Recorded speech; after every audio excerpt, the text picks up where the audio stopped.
कल रात मेरे एक दोस्त ने मुझे वीडियो भिजवाई। पहली वीडियो में एक कमजोर नहीं बुजुर्ग दो पुलिस एहलकारों के सामने खड़ा था और वो बार बार पुलिस वालों से उलझ रहा था। इसके साथ दरमियानी उम्र की एक खातून थी, जबकि सामने 50-51 साल का एक शख्स खड़ा था और वो बार बार पुलिस एहलकारों को कह रहा था, आप इसे गिरफ्तार क्यों नहीं करते, आप इसका सामान क्यों नहीं निकालते। बुजुर्ग पुलिस वालों से तकरार कर रहा है और खातून कह रही थी कि आप मुझे ऑर्डर दिखाएं। एएसआई इन्हें यकीन दिला रहा था, मेरे पास कोर्ट ऑर्डर है, आप अब घर के इस पोर्शन में नहीं रह सकते। बुजुर्ग पुलिस की बात मानने के लिए तैयार नहीं था। पुलिस एहलकार इन्हें समझा रहे थे, ब्रिगेडियर साहब आप हमारे बुजुर्ग हैं, हमारे मोहतरम हैं, आप हमारे साथ कोऑपरेट करें, हमारे पास ऑर्डर है और हमने हर सूरत इसे पूरा करना है। ये तकरार बढ़ती जाती है और आखिर में एएसआई कांस्टेबल को कहता है, गाड़ी मंगवाओ और इन तीनों को उठाकर थाने ले जाओ, और वीडियो खत्म हो जाती है।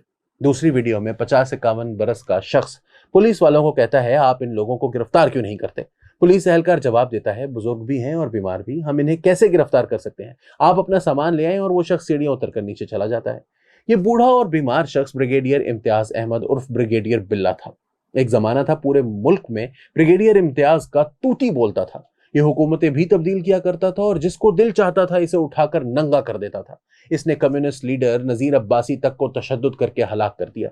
इसकी शुरुआत पाक फौज की इंजीनियरिंग कोर्स से हुई। कुदरत ने इसे मक्कार नीली आंखें दी थी, लिहाजा साथ ही इसे बिल्ला और बागड़ बिल्ला कहते थे।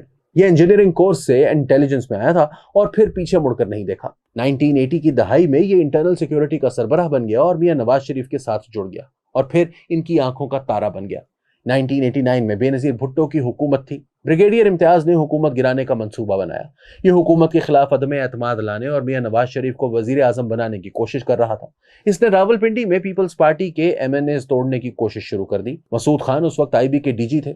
इन्हें भनक पड़ गई और इन्होंने ब्रिगेडियर इम्तियाज और मेजर आमिर की पीपी के 2 एमएनएस के साथ ऑडियोज और वीडियोज तो रिकॉर्ड कर ली।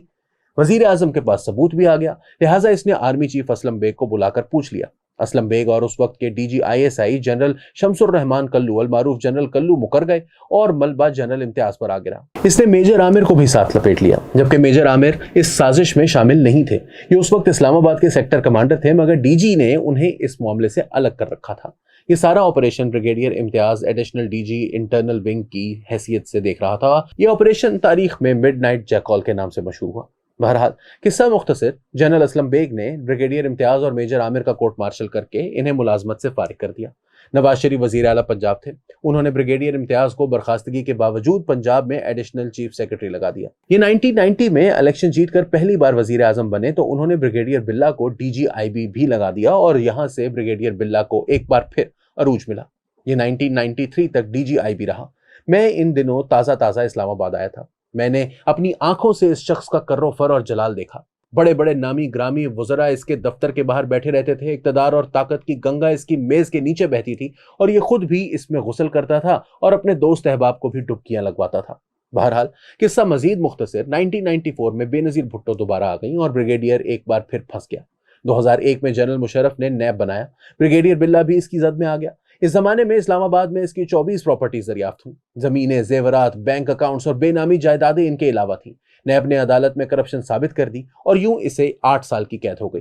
ये 2008 में अडयाला जेल से रिहा हुआ और 2010 में इसे एक बार फिर चेयरमैन ओजीडीसी अदनान ख्वाजा के साथ गिरफ्तार कर लिया गया, मगर ये उस वक्त तक कैंसर का मरीज बन चुका था। इसकी हालत भी ठीक नहीं रही थी, लिहाजा अदालत ने इसे रिहा कर दिया और ये इसके बाद गोशाए गुमनामी में चला गया। मैं भी इसे भूल गया, लेकिन फिर अचानक इतवार की रात इसकी वीडियो सामने आई और मैं किस्मत के रंग देखकर तंग रह गया।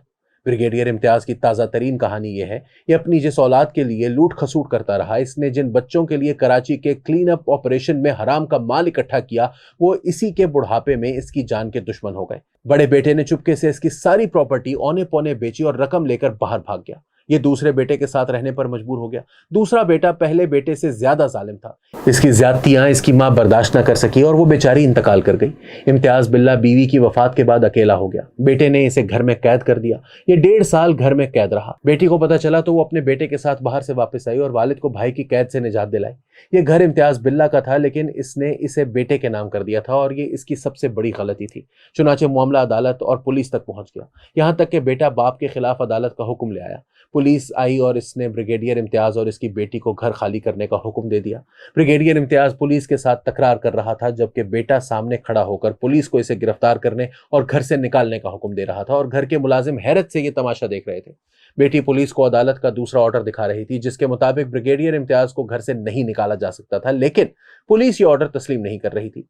मैंने ये मनाजिर देखे और कानों को हाथ लगाकर अल्लाह से मुआफ़ी मांगता रहा। ब्रिगेडियर इम्तियाज़ अपने दौर का फिरौन था। ये अपने ज़माने में हर शरीफ शख्स को दफ्तर बुलाकर जलील किया करता था। इसने न जाने कितने घर उजाड़ दिए, कितने लोगों के घरों और जायदादों पर कब्जा कर लिया। इसके दौर में कराची में ऑपरेशन क्लीन अप शुरू हुआ था। इस ऑपरेशन की आड़ में भी लातादाद लोगों को गायब और टॉर्चर किया गया।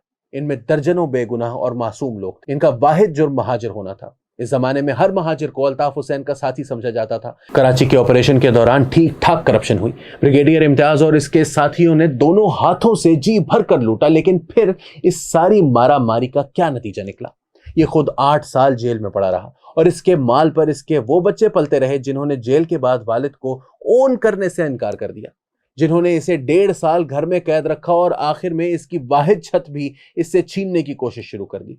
ये जिस बेटे के लिए हर नाजायज और जायज तरीके से दौलत जमा करता रहा, वो आखिर में इसे धक्के देकर घर से निकालने के लिए पुलिस ले आया, और पुलिस इस शख्स के साथ इसके घर में खड़े होकर बदतमीजी करने लगी, जिसके एक इशारे पर आईजी तब्दील हो जाया करते थे।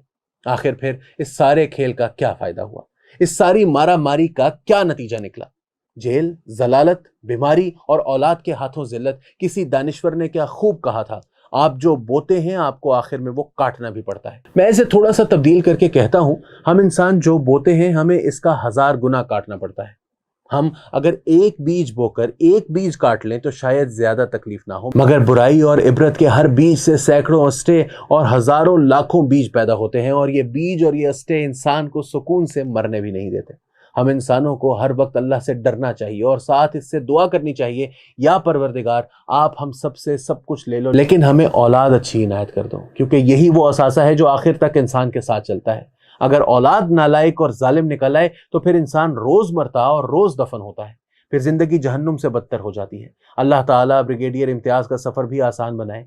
इंसान के लिए बेटे को पुलिस के साथ खड़ा देखना आसान काम नहीं होता, और इंसान को ये मंजर भी उस वक्त देखना पड़े जब बेटा बाप को घर से बाहर फेंकने के लिए पुलिस लेकर आया हो।